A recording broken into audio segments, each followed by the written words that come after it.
Bien, shalom, shalom a todos, bien, sean todos bienvenidos a nuestro estudio de los evangelios, de serie bíblica de los evangelios de Mateo, Marcos, Lucas y Juan, de Roy Joseph Vargas. Estamos contentos, agradecidos del Padre Eterno que nos concede la oportunidad una vez más de poder estar reunidos y poder estudiar estos evangelios en su contexto. Así que vamos a suscribirse, les invito a suscribirse a mi canal de Besorato Va en youtube.com, Roy Joseph Vargas. No regale un like, compartan nuestros videos, denle a la campanita para cada vez que nosotros subamos eh, estos videos de serie, usted pueda recibir la notificación y pueda compartirlos con otros. Espero que estos estudios también estén siendo de gran bendición. Recuerde que el propósito de estos estudios es conocer verdaderamente quién era nuestro Mashiach Yeshua y el plan divino de Hashem. Así que esperamos que eh, estemos aprendiendo y que estos estudios a través de estos estudios, el Eterno traiga conocimiento, sabiduría por medio de su Ruach HaKodesh, su espíritu de santidad. Antes de comenzar, vamos a hacer una oración para que sea el mismo Señor quien nos dirija y nos conceda la sabiduría para este estudio. Bendito eres tú, Hashem, Elohim, nuestro Rey del universo y Elohim Abraham, Isaac de Jacob. Te damos gracias, Padre, por esta oportunidad que tú nos concedes, Señor, de poder traer esta serie bíblica, esperando que sea de gran bendición. Y te pedimos, Padre eterno, que a través de tu Ruach HaKodesh, tú nos concedas la sabiduría y el entendimiento para poder entender, Señor, este capítulo en este día y que pueda ser también de gran bendición para todos los que están reunidos conmigo y aquellos que han de escuchar luego el video, Señor. Gracias te damos por los méritos y en el nombre de Yeshua, nuestro Mesías y Salvador. Como dije, hoy vamos a estar estudiando el capítulo 2 del Evangelio de Mateo, capítulo 2, y tenemos que entender que el nacimiento del Mesías ocurrió en uno de los periodos más importantes y tensos de la historia de Israel. Mientras que Herodes el Grande gobernaba Judea bajo la autoridad de Roma, eh, vemos cómo Hashem cumplía sus promesas enviando al Salvador prometido. Herodes era un rey poderoso, que lo vamos a ver en la historia, en la lectura, conocido por sus grandes construcciones, incluido el Templo de Jerusalén, pero también vamos a ver a través de esta historia su crueldad y obsesión por conservar el poder. Entonces, en este contexto de dominio romano, expectativas mesiánicas y conflictos políticos, nació Yeshua en Belén, tal como lo habían anunciado los profetas siglos antes. Su llegada marcó el cumplimiento del plan de Hashem para traer salvación a su pueblo y a todas las naciones. Y en este estudio veremos el contexto histórico, las profecías cumplidas y los acontecimientos que rodearon el nacimiento del Mesías en tiempos de Herodes. Así que les invito para que usted busque Mateo capítulo 2 y antes que nada, hoy vamos a estar usando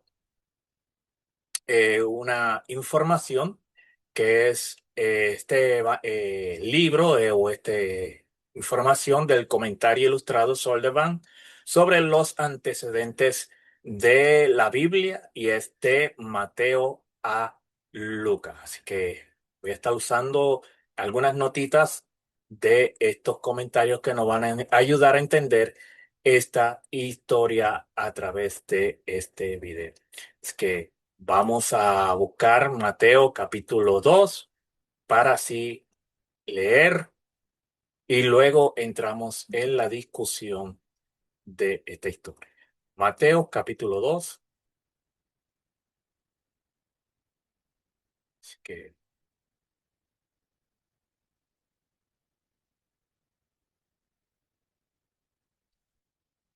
la visita de los magos comienza el capítulo 2. Dice, cuando Yeshua nació en Belén de Judea en días del rey Herodes, vinieron del oriente a Jerusalén unos magos, diciendo, ¿dónde está el rey del judío que ha nacido? Porque su estrella hemos visto en el oriente y venimos a adorarle. Oyendo esto, el rey Herodes se turbó y toda Jerusalén con él. Y convocado todos los principales sacerdotes y los escribas del pueblo, le preguntó dónde había de nacer el Mashiach. Ellos dijeron, en Belén de Judea, porque así está escrito por el profeta. Y tú, Belén, de la tierra de Judá, no eres la más pequeña entre los príncipes de Judá, porque de ti saldrá un guiador que apacentará a mi pueblo Israel. Entonces Herodes, llamando en secreto a los magos, indagó de ellos diligentemente el tiempo de la aparición de las estrellas. Y enviándolo a Belén, dijo, id allá y averiguar con diligencia acerca del niño. Y cuando le halléis, hacérmelo saber, para que yo también vaya y le adore. Ellos, habiendo oído al rey, se fueron, y he aquí la estrella que habían visto en el oriente iba delante de ellos, hasta que llegando se detuvo sobre donde estaba el niño. Y al ver la estrella, se regocijaron con muy grande gozo. Y al entrar en la casa, esto es bien importante que lo tengamos en cuenta. Y al entrar en la casa, vieron al niño con su madre Miriam. Postrándose, lo adoraron y abriendo sus tesoros, le ofrecieron presentes, oro, incienso y mirra. Pero siendo avisado por revelación en sueño que no volviesen a Herodes, regresaron a tierra por otro camino. Luego, desde el versículo 13 al verso 23 tenemos lo que es la matanza de los niños. Después que partieron ellos, he aquí un ángel del Señor le apareció en sueño a José y le dijo, levántate y toma al niño y a su madre y huye a Egipto. Permanece allá hasta que yo te diga, porque acontecerá que Herodes buscará al niño para matarlo. Y él, despertando, tomó de noche al niño y a su madre y fue a Egipto. Y estuvo allá hasta la muerte de Herodes, para que se cumpliese lo que dijo el Señor por medio del profeta, cuando dijo, de Egipto llamé a mi hijo. Herodes entonces, cuando se vio burlado por los magos, se enojó mucho y mandó a matar a los niños menores de 2 años que habían en Belén y en todos sus alrededores, conforme al tiempo que había inquirido de los magos. Entonces se cumplió lo que fue dicho por el profeta Jeremías cuando dijo, voz fue oída en Ramá, grande lamentación, lloro y gemido. Raquel llora a sus hijos. Y no quiso ser consolada porque perecieron.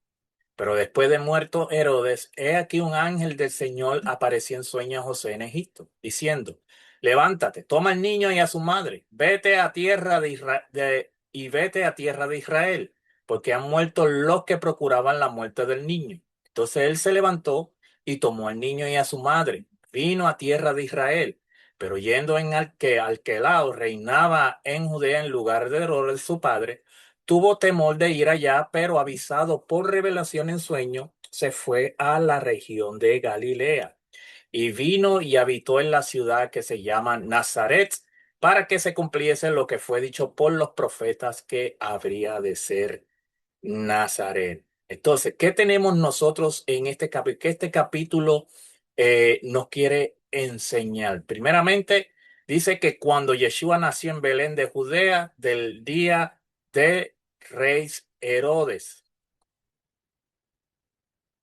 Entonces, tenemos aquí.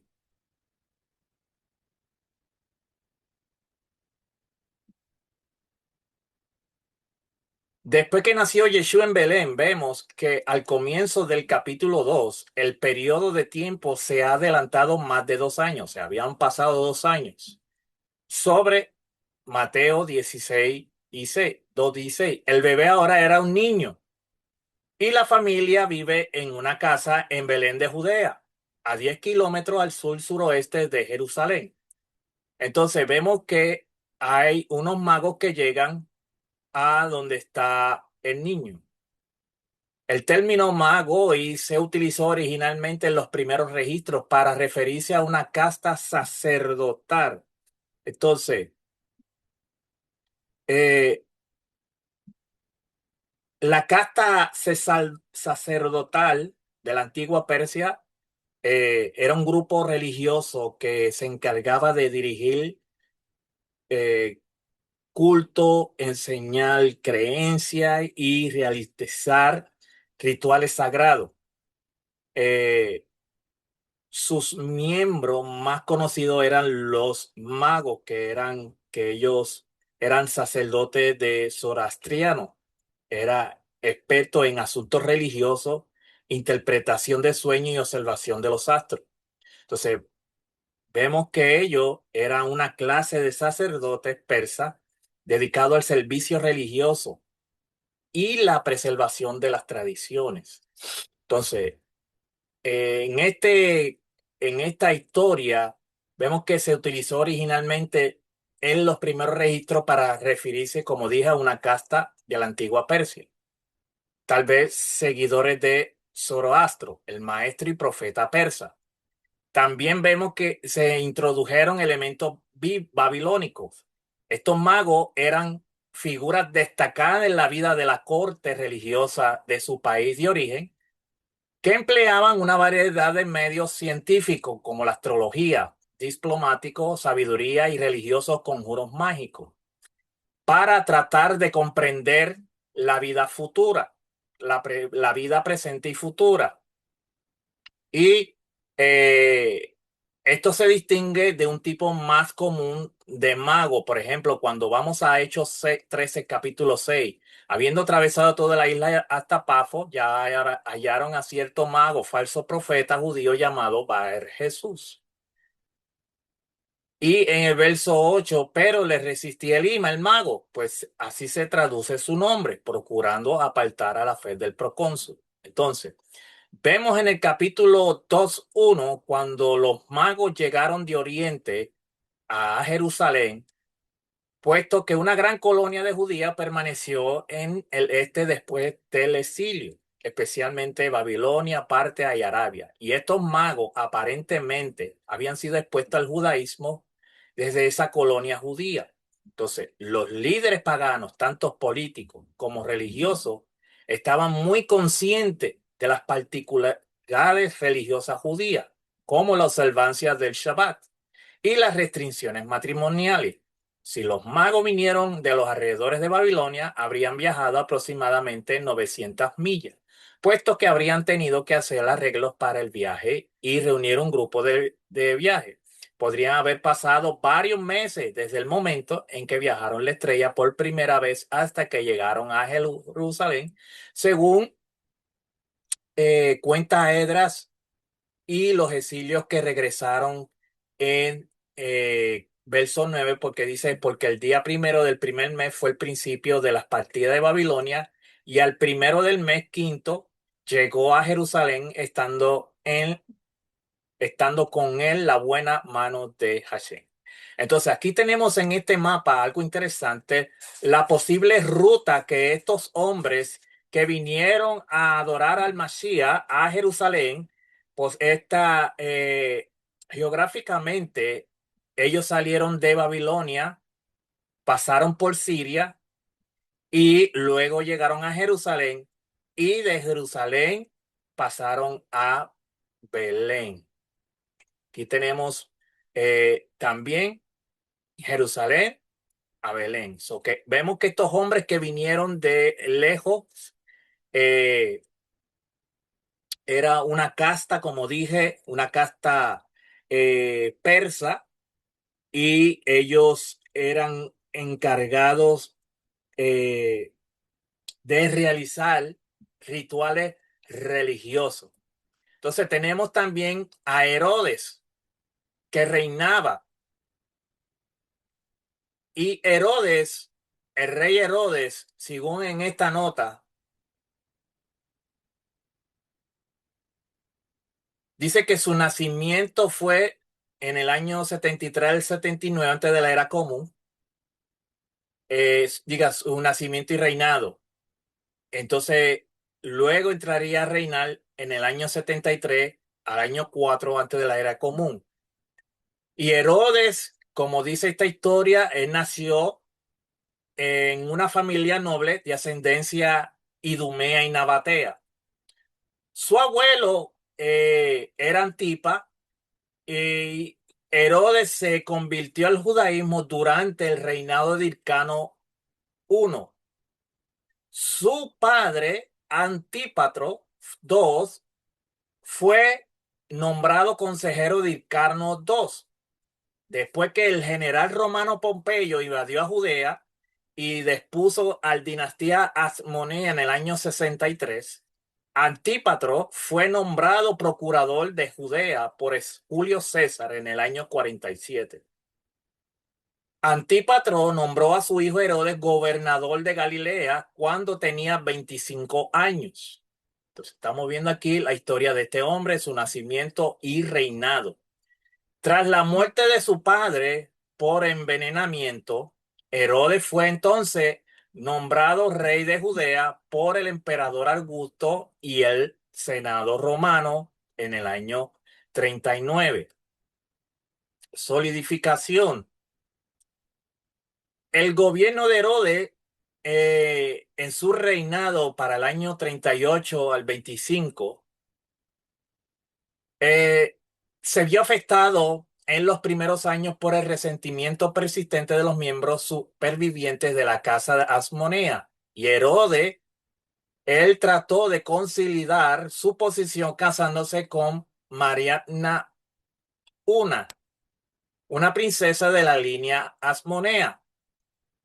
¿Qué pasó? Más tarde la hizo ejecutar pensando que causaría oposición popular contra él. O sea, esto tuvo profundo efecto en Herodes. Eh, Enfermó gravemente, casi al borde de la muerte, y infundió una paranoia que duró toda su vida. Entonces, el poder de Herodes, vemos aquí, el poder de Herodes dependía del favor imperial de Augusto, ya que Roma lo había nombrado rey de Judea. Entonces, su autoridad provenía de la línea davídica ni del pueblo judío, sino que él tenía un respaldo político y militar romano. ¿Qué pasó? Si él perdía el apoyo de Roma, podía perder el trono. Entonces, dice aquí que Herodes enfermó gravemente.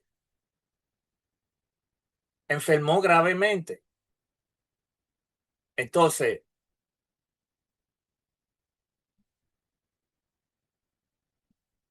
no se sabe con certeza de qué murió, pero en los relatos antiguos, especialmente del señor este señor Flavio Josefo, él describe una enfermedad dolorosa eh, con fiebre, con problemas intestinales, hinchazón, otras complicaciones. Pero los otros historiadores creen que pudo haber sido una combinación de varias enfermedades. Ahora, también dice que él más tarde eh, a su esposa la, la, la, la mandó a eliminar. ¿Por qué? Porque este hombre, Herodes, era extremadamente desconfiado y temía perder el trono. Entonces, ¿qué hizo? Mandó a ejecutar a algunos de sus hijos y a su esposa al sospechar que ella, su esposa, conspiraba contra él, aunque algunas acusaciones probablemente fueron infundadas. Entonces, ya vemos el historial de este hombre, de quién era Herodes y su historia y su reinado. Prosperidad. Año 25 y 14, Herodes se consideró uno de los mayores constructores de la antigüedad. Esto proyectó a menudo beneficiarios a súbditos judíos, como la construcción del templo en Jerusalén. El dicho rabínico, quien no ha contemplado el edificio de Herodes, es decir, el templo, no ha visto nada hermoso en su vida. Da testimonio de la magnificencia de esta empresa. Herodes construyó o restauró una cadena de fortaleza, palacio a lo largo de la frontera oriental. El hombre era un tremendo arquitecto que más tarde ayudaron a los judíos en su rebelión contra Roma. Pero Herodes también se enemistó con los judíos con algunos de sus proyectos. Herodes dijo: he construido una nueva ciudad en el antiguo sitio de la odiada ciudad de Jerusalén. Herodes se hizo cargo de Samaria, bautizándola con el nombre de Sebaste en honor al emperador Augusto, y construyó un templo dedicado a su culto. La creación de la ciudad portuaria de Cesarea Marítima se considera una de las maravillas de la antigüedad, pero tenía muchos recuerdos gentiles.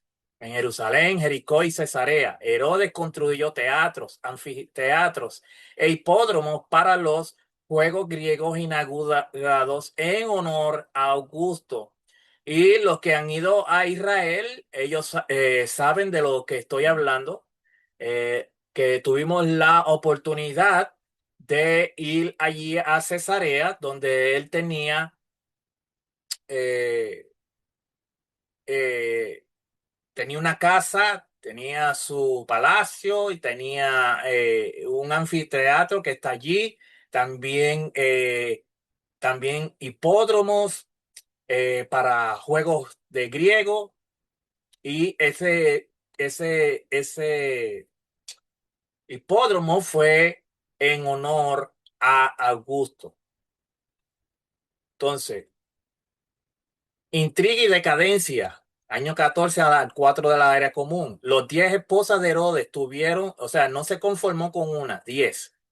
Tuvieron descendientes que compitieron entre sí por su trono. A medida que Herodes envejecía, se volvía cada mes más paranoico y mandó encarcelar y ejecutar varios de sus propios parientes, incluidos dos de sus hijos favoritos, Alejandro y Aristóbulo, hijos que había tenido con Miramne uno, a quien había ejecutado antes. O sea, luego primero mató a su esposa y luego mató a sus hijos. Ejecutó a su hijo mayor Antípatro III con su primera esposa Doris tan solo 5 días antes de su propia muerte. Después de varios incidentes de este tipo, César Augusto supuestamente hizo el famoso juego de palabras de que prefería el cerdo de Herodes que su hijo. Herodes murió en su palacio de Jericó en marzo del año 4, enfermo de muerte por una dolorosa enfermedad terminal que, como dije, que podía haber sido de fiebre, problemas intestinales, hinchazón y otras complicaciones. Herodes ordenó que muchos judíos influentes fueran ejecutados cuando muriera, para que el pueblo, mire lo que fue capaz este hombre. Dice que para que el pueblo, cuando él muriera, no llorara su muerte en lugar de regocijarse. Pero la orden fue revocada después de su muerte por su hermana Salomé. Una extensa procesión funeraria de destinarios nacionales y unidades militares marchó con el cuerpo de Herodes sobre una jarra de oro tachonada de piedras preciosas con una cubierta púrpura hasta donde fue enterrado en el Herodión, que ya mismo vamos a ver lo que es el Herodión. o cerca de allí. Aunque Herodes había sido criado en la creencia práctica de los judíos, a pesar de sus intentos por ganarse su favor, el pueblo judío odiaba a Herodes por su extranjero y amigo de los romanos. Incluso solicitó a Josefo, dice de él, era un hombre cruel con todos por igual, que se dejaba llevar fácilmente por la ira y despreciaba la ira. Entonces tenemos aquí quién verdaderamente era este hombre llamado Herodes. Un hombre que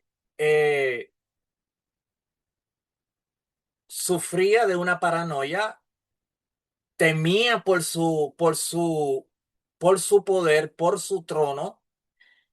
Eso lo llevó a fulminar a su esposa y a sus hijos.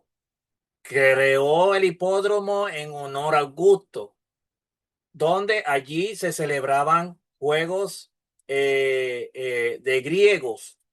Creó anfiteatros, creó el Herodión, creó el Palacio, el Masada, y era un hombre extremadamente muy malo. Tanto así que vemos que este hombre no quiso que cuando él muriera fuera llorar, el pueblo, en este caso Israel, celebrara su muerte. Mira hasta dónde pudo llegar este hombre con su crueldad. Baruch Hashem. Entonces,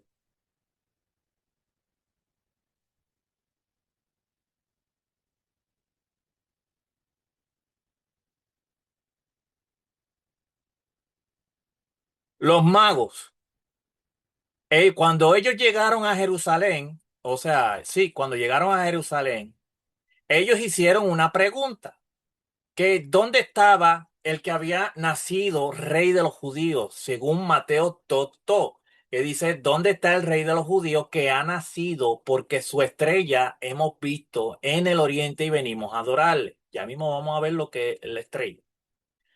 Y se dice que en el mundo del primer siglo circulaba la expectativa de que surgiría un gobernante de Judea. Suetonio escribe, por todo el oriente se había difundido una creencia antigua y persistente. El destino había decretado que en ese momento los hombres que salieran de Judea tomarían el poder y gobernarían al mundo. Pero vemos que los profetas de Israel, hablando durante mucho tiempo de un periodo de paz y prosperidad mundial que sería instituido por un futuro libertador davídico, refiriéndose al Machía. Lo dice Ezequiel capítulo, eh, capítulo 34, los versos 23 al 31. Entonces, vemos en esa profecía que hay una reprensión contra los malos pastores y líderes de Israel que habían explotado al pueblo. Entonces, los versos 23, 24, Hashem promete levantar un solo pastor, mi siervo David, una que es una referencia mesiánica al futuro, rey descendiente de David, identificados por los creyentes como Yeshua de Nazaret. Mientras que los versículos del 25 al 28 de este capítulo 34 de Ezequiel, Hashem dice allí que él haría un pacto de paz que daría seguridad, bendición y prosperidad a su pueblo, y que ellos, Israel, ya no serían oprimidos por las naciones. También están en los versos 29 al 30 que Hashem proveería abundancia y quitará la vergüenza y el hambre de Israel. Mientras que en el verso 31, Israel es el rebaño de Hashem y Hashem había declarado, vosotros sois mis ovejas y yo soy vuestro Elohim. Entonces vemos que a través de esta profecía, por eso que esta historia, el capítulo 2 está conectada con muchas profecías que hay que tener en cuenta a la hora de nosotros estudiar este evangelio. Es bien importante que tengamos en cuenta estas profecías porque nos van a ayudar a entender eh, el significado de cada relato, de cada historia de la vida del Mashiach. Por eso no podemos ignorar las profecías. Y sabemos que en un futuro Israel será restaurada, Hashem será el pastor de Israel e Israel no tendrá que seguir pasando por vergüenza, por hambre o por decadencia. Baruch Hashem. Entonces, en Mateo 2:2 vemos que dice, vimos su estrella en el oriente. Recuerde que estos magos eran personas que se encargaban de estudiar los astros, los cielos, interpretar sueños, señales. Ellos eran asesores de los reyes y gobernantes y a través ellos ellos estaban para investigar conocimientos religiosos y científicos de su época. Entonces, tenemos que tener algo importante aquí y es que se ha malinterpretado y se ha enseñado que eran tres reyes. La Biblia nos dice que eran tres reyes como se pintan en el día de hoy. Dice unos magos, unos magos. Está en plural. No dice tres reyes, como lo pintan otras sectas del mundo secular. Recuerde eso siempre.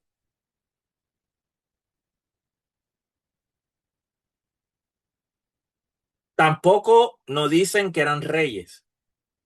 No especifican cuánto eran. Solo mencionan que llevaron tres regalos que son oro, incienso y mirra.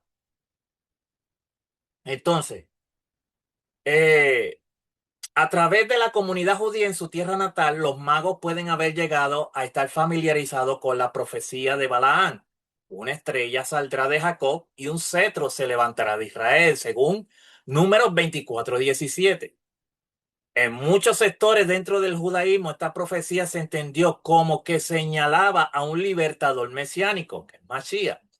Y en el libro de Apocalipsis, que en hebreo lo que quiere decir es Gigalut, Yeshua se refiere a sí mismo en un lenguaje similar.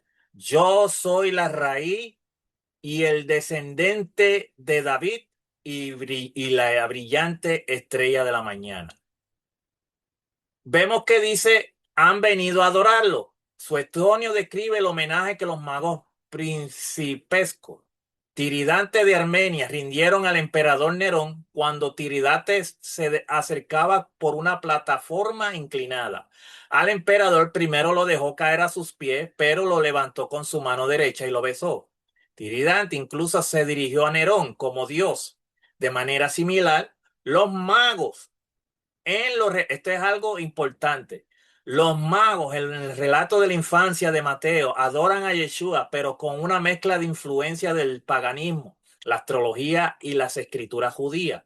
Es dudoso que los magos adoran a Yeshua conscientemente en reconocimiento de su naturaleza encarnada como Dios hombre. Entonces, eh,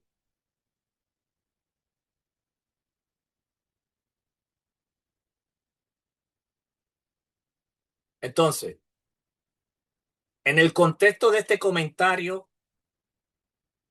vemos que está adorando, comparando la adoración de los magos en Mateo 2 como el homenaje que los reyes y nobles orientales rendían a los emperadores. Pero en el antiguo Medio Oriente hemos estudiado y hemos aprendido que postrarse y rendir homenaje no siempre significaba reconocer a alguien como Dios. También era una forma de honrar a un rey o un soberano. Los magos eran sabios orientales que estaban relacionados con la observancia de los astros y las tradiciones persas. Mateo 2:2 dice que ellos llegaron buscando al rey de los judíos. Cuando Mateo dice que lo adoraron, que ahí la palabra adoraron significa, según el diccionario, prosquineo. Y ahí esa palabra, esa definición de esa palabra, puede significar como inclinarse, rendir homenaje o adorar, dependiendo del contexto. Y es probable que los magos reconocieran en Yeshua a un rey extraordinario enviado por Hashem, pero no necesariamente que comprendieran plenamente que él era Mesías divino encarnado. Pero vemos aquí que la expectativa de Mateo, el hecho de que los extranjeros vengan a postrarse ante Yeshua, está mostrando que él es mucho más que un rey humano. Es el Mesías prometido y digno de adoración. Por eso, este relato que hemos leído tiene un significado teológico más profundo que el que los propios magos pudieron haber entendido en ese momento. Entonces, tenemos aquí una foto de lo que es la Belén actual. Esta es la ciudad de Belén, en Israel.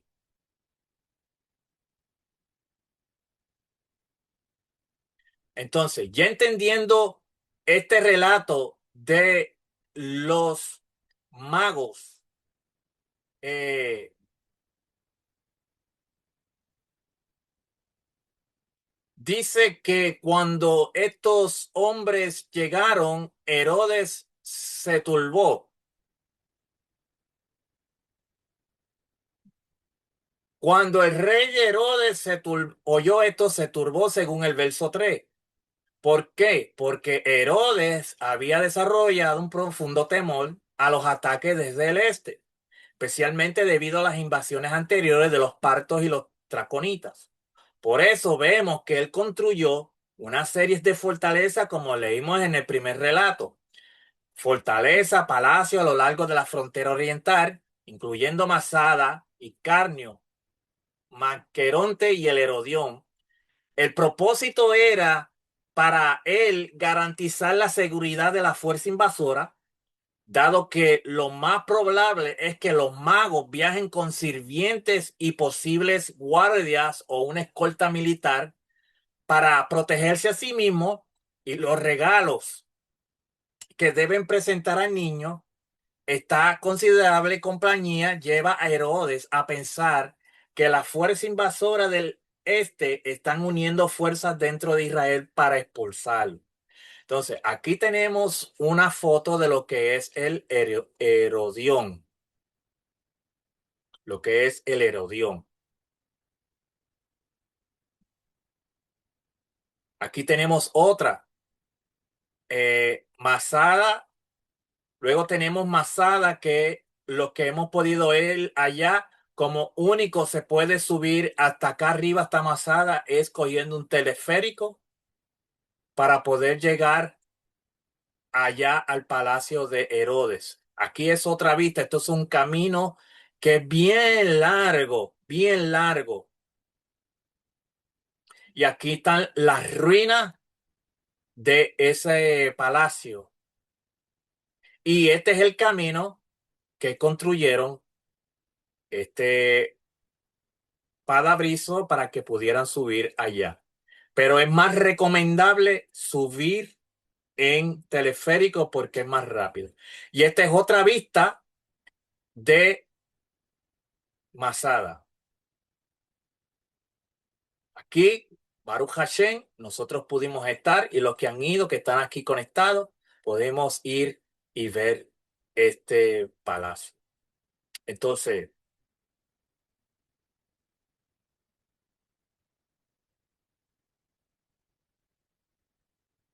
dice, ya vimos en verso 4: los principales sacerdotes y maestros del pueblo de rey, los sumos sacerdotes eran miembros del Sanedrín. Y eh, los principales del maestro del pueblo de la ley, Mateo 2:4. Los sumos sacerdotes eran miembros del Sanedrín, según Mateo capítulo 26:57. Y se unían al sumo sacerdote para supervisar las actividades del templo, la tesorería y las órdenes sacerdotales. En términos, maestro de la ley, Gramateus, escriba, alguna vez estuvo más estrechamente asociado con la lectura, la escritura y la realización de copias de las escrituras, pero en los tiempos del Nuevo Testamento llegó a significar un experto en la interpretación de la ley y se usaba indistintamente como el término abogado o experto de la ley. Verso 5. eh, ellos le dijeron en Belén de Judea.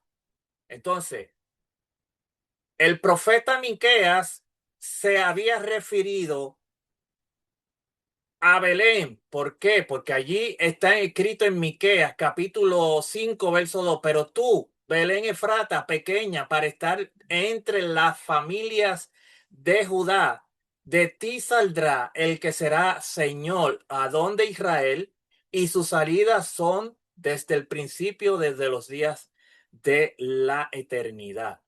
Entonces, el profeta Miqueas, vemos que se había referido a Belén como el lugar del nacimiento de Masías, futuro de Masías, lo que se había convertido en una expectativa bastante extendida, como lo dice Juan 7:42. No dice las escrituras que del linaje de David y de la aldea de Belén, de donde era David, ha de venir el Masías.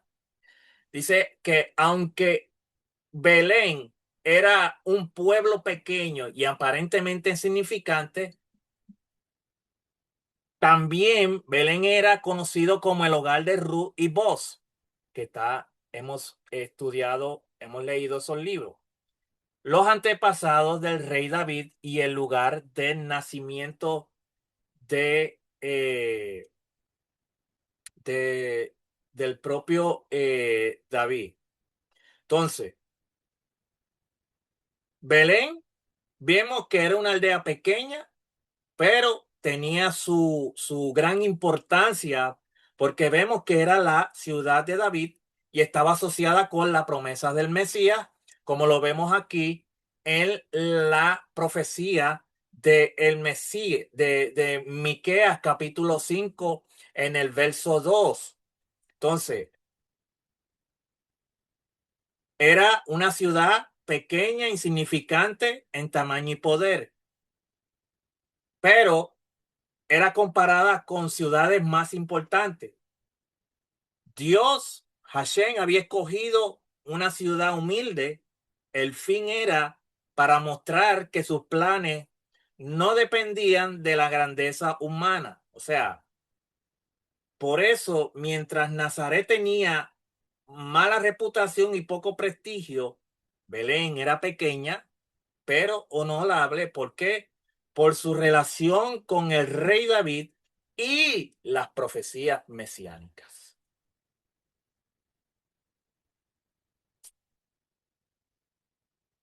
Por eso dice la profecía: y tú, Belén, de la tierra de Judá, no eres la más pequeña entre los príncipes de Judá, porque de ti saldrá un guiador, a Mashiach, que apacentará, o sea, que regirá mi pueblo Israel. Miqueas 5:2. Vemos que entonces Herodes manda a llamar en secreto a los magos, indagó en ellos diligentemente el tiempo de la aparición de la estrella, enviando a Belén. Él les dijo a estos hombres y allá averiguar con diligencia acerca del niño. Cuando la halléis, hacérmelo saber para que yo también vaya y le adore, supuestamente. Entonces, estos hombres, habiendo oído a Herodes, se fueron y aquí la estrella. Hay mucha información sobre esta estrella, pero no voy a entrar en ella. Voy a tratar de avanzar un poco. La estrella que habían visto en el oriente iba delante de ellos, hasta que llegando se detuvo sobre donde estaba el niño. Y al ver la estrella, se regocijaron con muy grande gozo. Y aquí está lo importante, al entrar a la casa, no a un pesebre como se pinta hoy día. Muchos piensan que cuando estos hombres llegaron, vimos que ellos pasaron de Babilonia, o sea, salieron de Babilonia, pasaron por Siria, llegaron a Jerusalén y luego a Belén. Esa fue la trayectoria que ellos tuvieron. El propósito era porque ellos habían, estaban siendo guiados por esta estrella.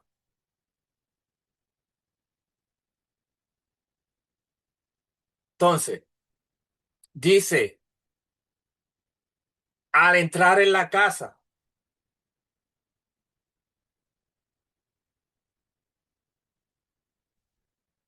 al llegar a la casa construida sobre terreno llano a menudo formaba una serie de habitaciones construidas alrededor de un patio. En estas habitaciones se incluían espacios habitables que también servían como dormitorios, áreas de cocina, establos y almacenes. O sea, era una casa que fue construida en terreno, tenía habitaciones, estaba construida alrededor de patios. En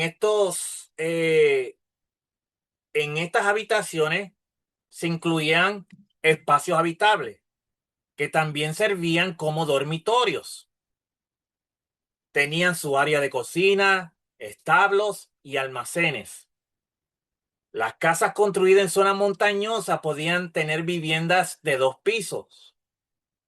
El piso interior tenía un patio rodeado de establos, mientras que el piso superior tenía las salas de estar y de dormir. En esa zona rocosa y cavernosa, el piso inferior podía incorporar cuevas o grutas a la estructura como establos subterráneos. Entonces, por eso es que la Biblia dice, al llegar a la casa, por si ellos hubieran llegado a un establo como los pintan muchos hoy día, o a un pesebre, entonces la Biblia diría, al llegar a donde estaba el pesebre. Cuando Mateo capítulo 2:11 está dejando ver claro que estos hombres, estos magos que venían dirigidos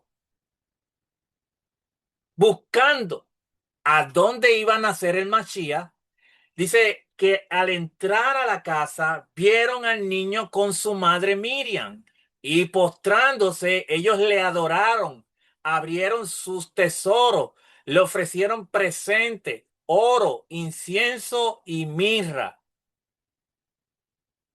¿Por qué? Porque cuando se acercaban a la realeza o a una persona de alto estatus religioso, político, social, ellos no llegaban con las manos vacías. Ellos siempre venían con presente. Ahora usted entiende por qué Hashem dice que cuando tú vengas a presentarte delante de él, no vengas con manos vacías. No sé si están viendo la conexión aquí. ¿Por qué? Porque cuando alguien llegaba a un lugar, o en este caso, como dice aquí, a la realeza, o a una persona de alto estatus religioso, político o social, llevaban ¿qué? Regalos para demostrar reverencia. O sea, ellos no estaban llegando simplemente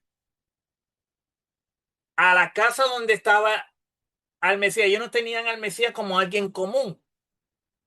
Ellos cuando llegaron a Belén, ellos dijeron, ¿dónde está el rey de los judíos? ¿Dónde está el rey de los judíos?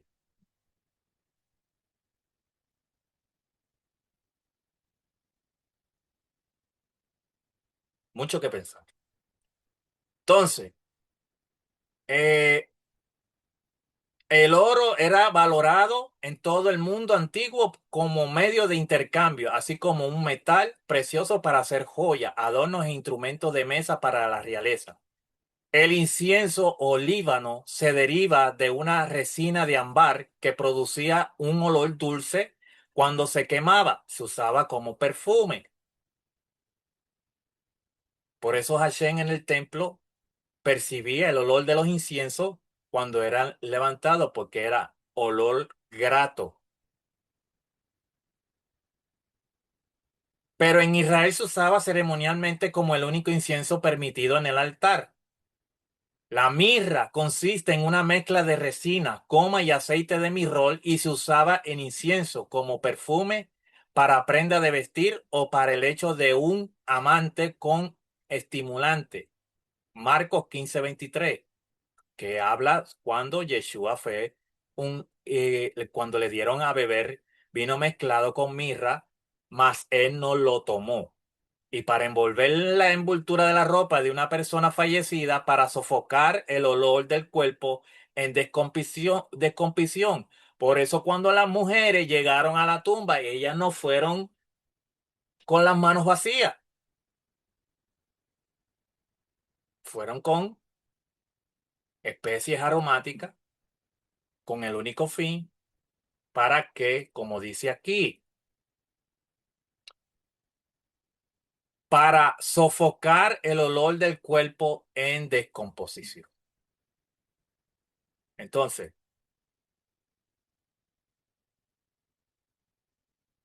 deme un momento.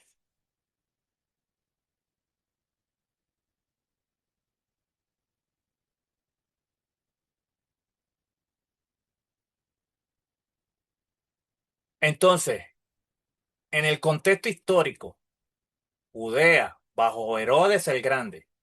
Herodes reinó, vimos, en el año 37 al año 4 de la era común como cliente del Imperio Romano. Su ambición vimos que no tenía límite. Reconstruyó el templo de Jerusalén, edificó Cesarea Marítima, la fortaleza de Masada y Herodión, pero su grandeza arquitectónica contrastaba de una paranoia brutal. Mandó ejecutar a su propia esposa e hijo y cuñados por temor al poder. ¿Cuáles fueron las grandezas de este hombre? Renovó el templo, construyó Cesarea, Masada y el Herodión. Era vasallo de Roma. ¿Por qué? Porque su poder dependía del favor imperial. Entonces, tensión mesiánica. Sabemos que el pueblo esperaba un libertador, un rey ungido por Hashem. Vemos que la profecía cumplida y tú, Belén, como dice Miqueas 5:2. Miqueas, dicen los sabios, fue escrito 700 años antes del nacimiento de Yeshua. Entonces, en el año 700, Miqueas escribe la profecía. Se cumple en el año 4. Yeshua nace en Belén. Luego Mateo registra el cumplimiento. Y, y también confirma la eternidad, el reinado del Mesías sin fin. Por eso Belén, una aldea insignificante, fue elegida por Hashem como el lugar de nacimiento del Mesías. Los escribas de Herodes citaron Miqueas 5:2. De inmediato, cuando se les preguntó, la profecía era ampliamente conocida. Este cumplimiento no fue coincidencia, sino parte del plan eterno de Hashem para la redención de Israel y las naciones. Vimos quiénes eran los magos. Eran astrónomos y astrólogos. Estudiaban los cielos como lenguaje de los dioses. Provenían probablemente de Persia o Babilonia, herederos de una tradición científica milenaria. Casta sacerdotal prestigiosa. Los magoi eran consejeros reales, intérpretes de sueños, custodios del conocimiento sagrado en el mundo persa babilónico. Eran conocedores de las escrituras, posiblemente influenciados por la comunidad judía del exilio babilónico desde Daniel en adelante, con acceso a las profecías mesiánicas hebreas. El texto griego usa magoi, nunca dice reyes, ni especifica que fueran tres. El número tres infirió de los tres regalos que ellos llevaron, oro, incienso y mirra. Mateo no indica su cantidad exacta. La estrella, vemos que ellos van con la estrella. La estrella misteriosa, una señal divina, era una señal divina que los guió, que esta estrella que guió a los magos ha generado debates por los siglos. ¿Por qué? Porque en números 24 y 17, Balaam profetiza, saldrá estrella de Jacob y se levantará cetro de Israel. Los magos que estaban encolgados de estudiar los cielos reconocieron esta señal celestial como el anuncio del nacimiento de un rey extraordinario. Algunos eruditos la identifican con una conjunción de Júpiter y Saturno en el año 7, visibles en Piscis. Eh, Estuve averiguando por qué en Piscis eh, y la asociación entre Piscis e Israel no es algo tradicional bíblico, sino que es una interpretación simbólica dentro de la astrología y algunas corrientes esotéricas. Porque Piscis sabemos que es representada por un pez que se asocia al agua, la multiplicación y la espiritualidad. Israel, en lectura simbólica, a veces se conecta con Piscis porque en la Biblia hay imágenes del mar, peces y multitud. Para mencionar uno, ejemplo, el milagro de los panes y los peces. Algunos interpretan también a Israel como un pueblo espiritual o pescador de naciones. Pero en la astrología moderna, Piscis representa sensibilidad colectiva y fe, y se le ha vinculado simbólicamente con pueblos o épocas religiosas. Pero es importante aquí algo aclarar, que esto es simbología astrológica, no es una enseñanza judía ni bíblica. Entonces, sea cual fuera su naturaleza, Hashem usó el lenguaje que los magos entendían, el cielo para revelarles su plan. El término, su estrella, Mateo 2, sugiere que los magos la identificaron específicamente como la estrella del rey prometido de Israel. Aquí tenemos la búsqueda y la confrontación de Jerusalén. Los magos llegan, preguntan por el rey. Hubo una conmoción. Herodes y Jerusalén perturbados. Luego se consulta con los sabios a Miqueas capítulo 5 verso 2. La pregunta de los magos al llegar a Jerusalén, ¿dónde está el que ha nacido rey de los judíos? Sacudió a toda la ciudad. Herodes convocó en secreto a los magos y también a los principales sacerdotes y escribas. La respuesta fue unánime. Belén. Herodes actuó con calculada hipocresía, fingiendo querer adorar a niños cuando en realidad planeaba eliminarlo. Entonces, en el encuentro, adoración idónea, Mateo 2:11 indica que los magos llegaron a una casa, no a un pesebre. Yeshua probablemente tenía entre 1 y 2 años de edad para ese momento. Al verlo, los magos se postraron, lo adoraron, un gesto reservado para la realeza y lo divino. El oro ahí en Mateo 2 simboliza de símbolo de realeza, reconoce a Yeshua como el rey legítimo de Israel. El incienso, símbolo de divinidad, usado en el culto de Hachén, reconoce su naturaleza divina. Mirra, símbolo de sufrimiento y muerte, usada en embalsamiento, prefigura la crucifixión. La advertencia divina, un sueño salvavidas. Vemos que los versículos 13 en adelante, desde los versos Al 23 se le anuncia a José la matanza de, de los niños menores de 2 años, y Dios viene, interviene, le habla a José. Entonces, Hashem advierte a los magos primeramente en sueño que no regresen a Herodes, porque Herodes quería supuestamente averiguar dónde estaba el niño, pero él llevaba otro tipo de pensamiento, era eliminarlo. Los magos eligen una ruta diferente de regreso a Oriente. José recibe instrucción en sueño de huir a Egipto con el niño. Y vemos que Hachén intervino directamente mediante sueño, un patrón que recorre toda la narrativa de Mateo 2. En la tradición bíblica, los sueños son un canal de revelación divina, como con José en Génesis. Al advertir a los magos, Hachén frustra el plan de Herodes antes de que pudiera ejecutarse.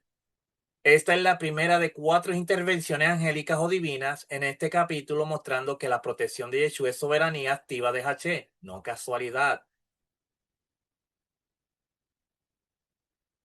Cuando Herodes vio que no los magos regresaron para darle información, él decreta la matanza de los inocentes, porque Herodes comprendió que los magos no regresarían. Su paranoia se convirtió en brutalidad calculada. Ordenó asesinar a todos los niños varones de Belén de 2 años para abajo, basándose en el tiempo que había averiguado de los magos. El patrón de Herodes no fue el primer gobernante en matar niños inocentes por miedo. Recuerda al faraón en Éxodo 1, quien ordenó matar a los bebés hebreos. La historia se repite. Mateo capítulo 2 tiene una conexión con Éxodo capítulo 1, cuando el faraón manda a matar a los niños menores de 2 años. Jeremías 31:15 cumplido. Una voz se oyó en Ramá. Raquel llora por sus hijos. El llanto de Israel, sus hijos perdidos, encuentra eh,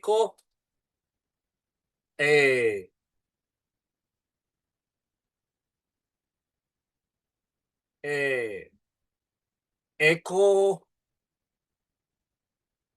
perdón, eco profético. Entonces, esta profecía vemos que se cita en Jeremías capítulo 31 en el verso 15. Y vemos allí que Jeremías está hablando del dolor de Israel cuando sus habitantes fueron llevados al exilio en Babilonia.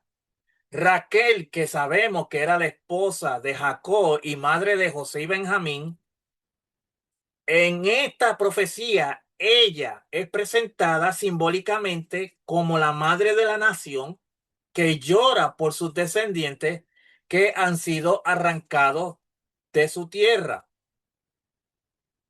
Pero el contexto de esta profecía vemos que no termina en tristeza, porque inmediatamente Hashem promete en el verso 17 reprimir el llanto. ¿Por qué? Porque había una esperanza para el porvenir de Israel. Entonces vemos que Jeremías era una profecía que era una profecía de dolor, pero luego vemos que va a haber una restauración.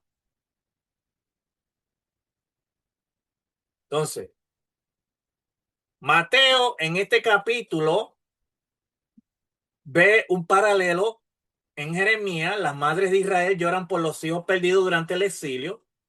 Mateo, las madres de Belén lloran por los niños asesinados por Herodes. Entonces vemos que así como hubo dolor en tiempos de Jeremías, también hubo dolor cuando nació el Mashiach. Pero el mensaje en esa profecía es más profundo, es que después del llanto vemos que viene la esperanza y la redención. En Jeremías, Hashem promete el regreso del exilio. En Mateo, Yeshua llega como el Mesías que traerá la salvación definitiva. Entonces, Jeremías 31:15, vemos que describe el llanto de Israel por sus hijos perdidos en el exilio, mientras que Mateo 2 aplica esa imagen al llanto de las madres de Belén por la matanza de los niños. Y vemos que en estos ambos casos hay dolor, pero el contexto apunta a la esperanza y la restauración que Hashem traerá sobre Israel. Y como siempre decimos, que sea en nuestros días. La huida a Egipto, el ángel le habló, un mala de Hashem, mala ángel, se aparece a José en sueño con urgencia. Levántate, toma al niño y a su madre y huye a Egipto y permanece allá hasta que yo te diga. Vemos aquí otra profecía. La huida de Egipto cumple Oseas 11:1. De Egipto llamé a mi hijo. Así como Israel, el pueblo, fue llamado de Egipto en el Éxodo, Yeshua, el Israel, es el Israel verdadero. Recapitula ese mismo camino. Egipto, que había sido lugar de esclavitud, ahora es lugar de refugio. La ironía redentora de Hashem. Vemos que José obedeció sin cuestionar de noche, de inmediato. Su fe silenciosa es el modelo obedencial radical. Y según estuve estudiando, muchos sabios se preguntan por qué Hashem, sabiendo que Egipto fue una nación opresora que oprimió a su pueblo, mató a niños menores de 2 años. La pregunta que los sabios se hacen es, ¿por qué Hashem le dice a José, lleva al niño a Egipto? Ellos se preguntan y dicen, sabemos que Egipto, según hay profecías, Egipto será restaurada. ¿Por qué? Supuestamente ellos dicen que porque el Mashiach fue guardado allá. Eso es lo que dicen nuestros sabios. Que el propósito por el cual Egipto va a ser restaurada es porque el Mashiach fue guardado allá.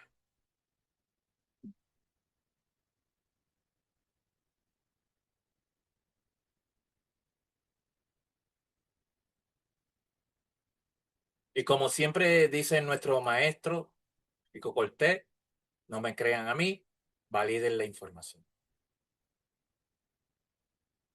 El regreso y el establecimiento en Nazaret, año 4. Muere Herodes, el grande en Jericó, tras una enfermedad descrita por Josefo como particularmente dolorosa.